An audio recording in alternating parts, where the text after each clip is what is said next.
ত্রুটি থেকে মুক্ত হয়ে পৃথিবীর বুকে এসেছেন। জোরে বলুন সুবহানাল্লাহ। সমস্ত দোষ ত্রুটি মুক্তি হয়ে পয়দা হয়েছে। আর তার শেষ লাইনে বললেন, কান্নাকা কদ খুলিকতা কামা তাশা, আপনি যেমনই চেয়েছিলেন তেমনই পয়দা হয়েছেন, তেমনই দুনিয়ার বুকে এসেছে। তাই পৃথিবীর বুকে নজির আজ থেকে ১৫০০ বছর পূর্বে থেকে এই বিশ্ব নবীর আখলাক চরিত্রকে আমরা আমাদের জীবনে বাস্তবায়িত করতে হবে। আল্লাহ নবী সাহাবী, সমস্ত সাহাবা সাহাবীরা, সমস্ত সাহাবা সাহাবীরা আমরে করে আল্লাহ রাসূলকে অন্য অন্য সাহাবা একত্রিত হয়ে আছে।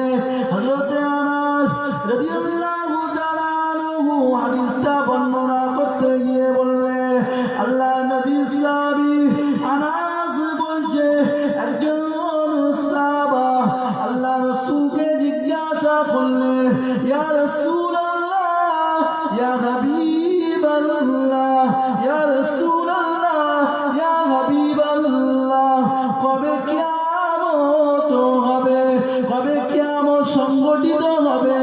ও সম্মানীয় ভাই বাবাজিরা, ওই সময় আমার আপনার নবী বলেছিলেন, আমার আপনার হাবিব বলেছিলেন, ও আমার সাহাবা, ও আমার সাহাবী, কিয়ামতের জন্য কি প্রস্তুতি নিয়েছো? কিয়ামতের জন্য কতটুকু তৈরি হয়েছো? কিয়ামতের জন্য কি রেডি হয়েছো?